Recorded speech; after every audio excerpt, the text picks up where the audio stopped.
The Taking. The Axion warship, unyielding dominance, emerged from hyperspace above Earth without warning, its obsidian hull absorbing sunlight like a wound in reality. On the bridge, Supreme Commander Vex Loren watched the blue-green world with 6 cold eyes, mandibles clicking in what passed for amusement among his kind. "Primitive," he said, voice like gravel sliding through the ship's translator. "Scan for signs of their most advanced technology centers." Dr. Samira Kazemi felt the disturbance before any alarm sounded. She was in her laboratory at the International Quantum Research Facility, hands steady as she adjusted the containment field around what her colleagues called exotic matter, but what her grandmother had simply called the old magic. Samira had found a way to bridge the gap between science and the power that had run in her bloodline for generations, power she'd kept hidden even as she rose to become one of Earth's foremost quantum physicists. The lights flickered. Her instruments went haywire. Something was coming.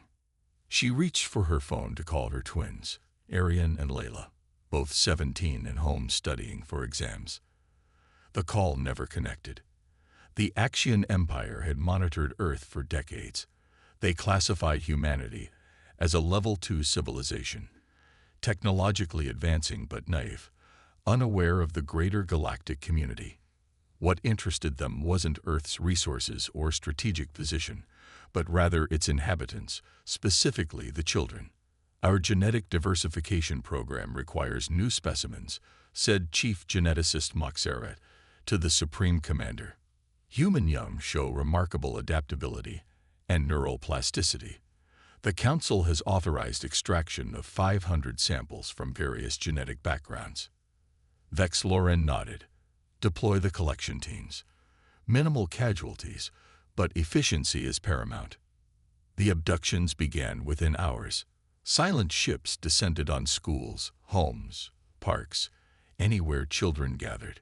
Sophisticated technology disabled security systems and nullified human weapons. The collection was clinical, methodical. In the Kazemi home, Arian heard the sound first, a high-pitched whine that made his teeth ache. "Layla, do you hear that?" His sister looked up from her physics textbook, brow furrowed. "Something's wrong. Call Mom." The ceiling dissolved into particles of light, and 3 beings descended, tall, insectoid creatures with carapaces that shifted colors like oil on water. Their compound eyes reflected the teenagers' terrified faces back at them. "Specimens located," one said, its voice a mechanical approximation of speech. "Quality genetic markers detected. Priority extraction." Arian grabbed a kitchen knife, positioning himself in front of his sister. "Stay back." The lead Axion tilted its head, almost curious. It raised a device no larger than a pen. Light flashed, and both teenagers collapsed. Collection complete. Return to extraction point. At the research facility, alarms finally blared. Reports flooded in of children vanishing across the globe. Military responses were futile. Missiles couldn't lock onto the alien craft.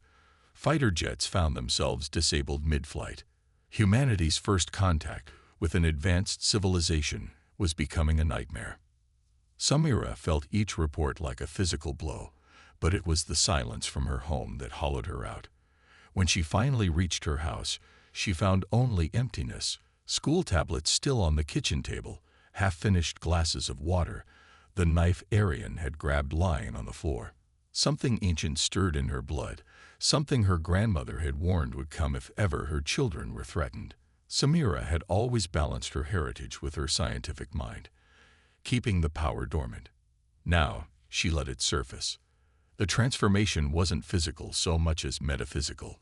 To any observer, she remained the same slender woman with olive skin and silver-streaked black hair. But reality around her began to bend, subtle distortions that made shadows move wrong and light refract oddly. She touched her quantum research badge, knowing what she had to do. The Axion ships were leaving Earth's atmosphere, hundreds of children aboard.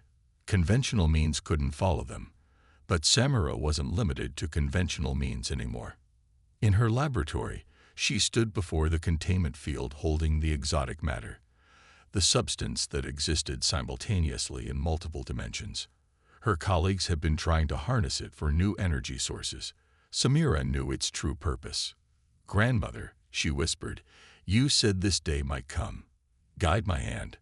She deactivated the containment field and reached into the swirling mass. Pain seared through her as ancient power merged with her DNA, completing the transformation her bloodline had prepared for across generations. Knowledge flooded her mind: star maps, dimensional folding techniques, languages of civilizations long dead. When the security team burst in minutes later, they found only an empty lab, the exotic matter gone, and a single note on Samira's terminal: "I'm going to bring our children home." Aboard the unyielding Dominance, Supreme Commander Vex Lauren received troubling reports from Earth. Several collection teams had vanished without trace. Surveillance drones detected unusual energy signatures, unlike anything in their databases. "Impossible," he chittered. "Their technology is centuries behind ours." His second-in-command, Sub-Commander Trazek, displayed the readings. "The energy doesn't match known technological patterns, Commander. It's organic in nature." "Irrelevant. The specimens are secured. Set course for the Axion homeworld. The Council awaits our delivery." The massive warship and its escort fleet entered hyperspace, unaware they carried more than human children. In the shadows between reality and the void, something followed: a mother with the knowledge of stars and the power of ancient bloodlines. In the vast processing chamber of the warship, hundreds of human children lay in stasis pods. Medical drones moved between them, collecting genetic samples and neural readings. The Axion didn't see them as individuals, but as biological resources, fascinating specimens for study and eventual integration into their genetic diversification program. Arian and Layla Kazemi were placed in isolation chambers, their readings having triggered special protocols. Their neural patterns showed anomalies the Axion had never encountered. These specimens contained genetic markers of interest, Chief Geneticist Moxera noted. Their brain activity suggests potential psionic capabilities, dormant but present. The unyielding Dominance continued through hyperspace, its crew unaware of the disturbance forming within their ship. In rarely used maintenance shafts, reality twisted and folded. From the dimensional pocket stepped Samira, her eyes now containing galaxies, her presence causing the ship's sensors to glitch and malfunction. She moved like a ghost through the vessel, leaving confused Axion guards in her wake. Some reported seeing a human woman before collapsing unconscious. Others claimed shadows moved against the light, reaching with tendriled hands. The legend of the Phantom began that day, the first whisper of a story that would eventually echo across the Axion Empire in terrified murmurs. Samira found the processing chamber and stood before the sea of stasis pods, each containing a stolen child. Rage and determination crystallized within her. This was no longer just about her twins. Every child here had a family, a mother or father who would walk through fire to bring them home. "I'm coming for all of you," she promised them silently, "and they will remember this as the day they learned why you don't take a human child." The ship's alarms began to wail. The reckoning. The Axion homeworld of Moxeria Prime was a marvel of biological architecture. Living buildings that grew rather than being constructed, connected by neural pathways that served as both infrastructure and information network. At its center rose the Grand Spire, home to the Axion Council and the Emperor himself. It had been 3 lunar cycles since the human specimen collection. Most children had been distributed to various research facilities across the Empire. The strange incidents aboard the unyielding Dominance were dismissed as equipment malfunctions, though some crew members still woke screaming from nightmares they couldn't describe. Emperor Xazadlor received the latest reports on the Human Integration Project with satisfaction. The genetic sequencing is proceeding as planned. High Counselor Vesmera bowed, her iridescent carapace catching the light. "Indeed, Emperor, the human specimens show remarkable adaptability. Their genetic structure accepts our modifications with minimal rejection." "And the anomalous pair?"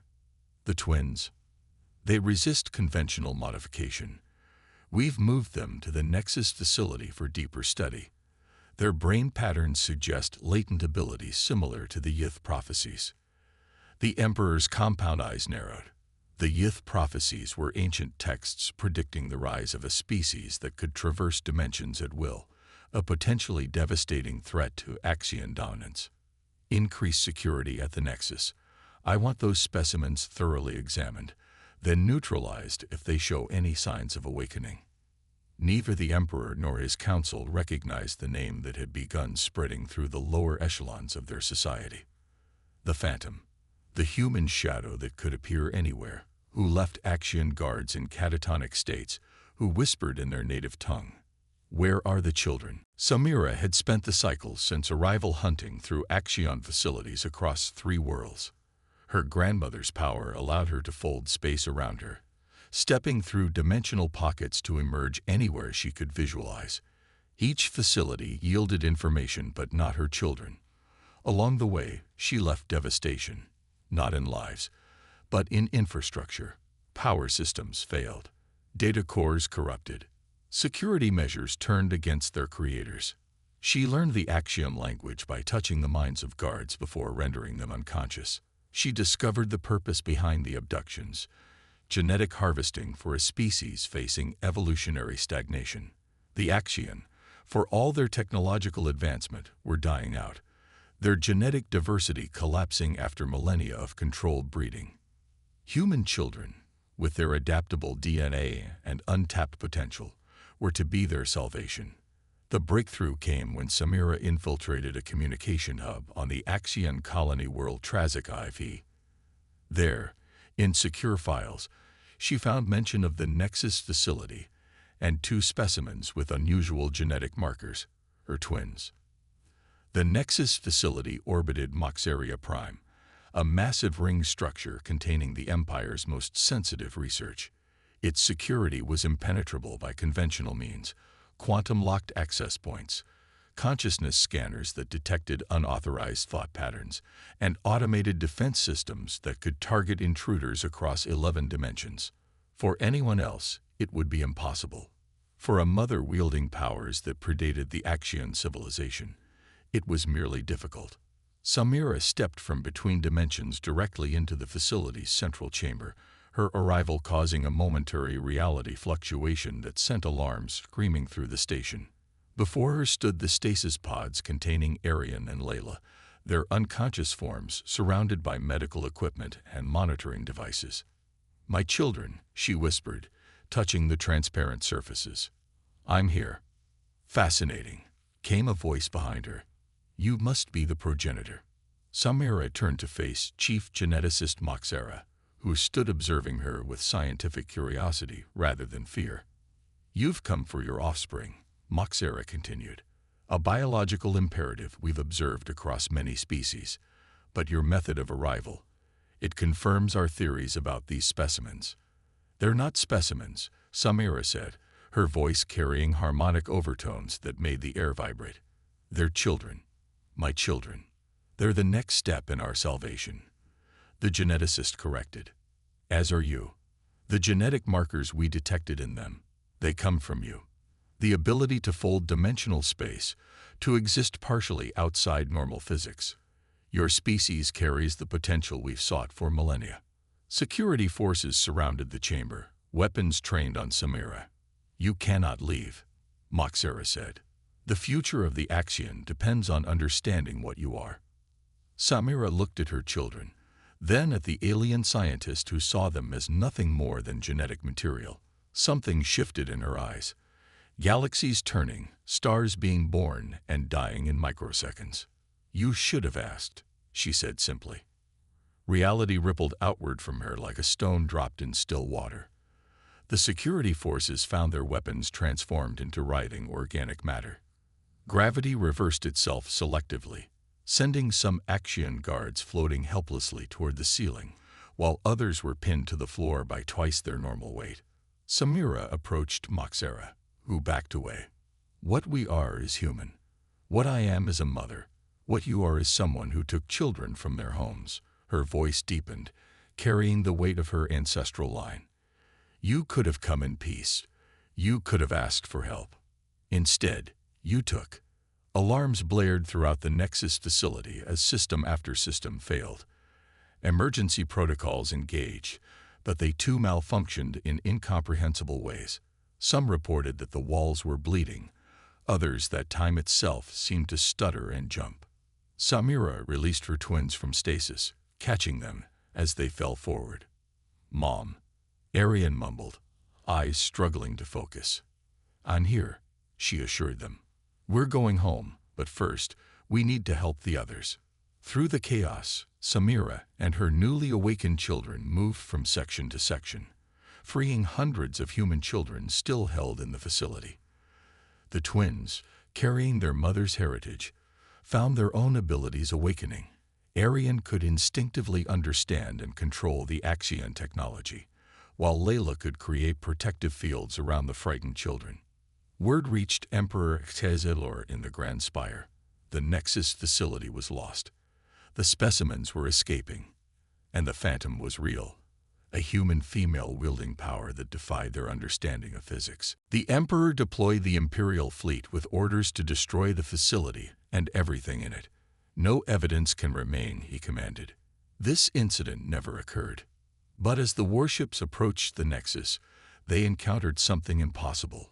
A dimensional rift opening directly in the throne room of the Grand Spire itself. Through it stepped Samira Kazemi, her children at her side, and behind them, hundreds of freed human children.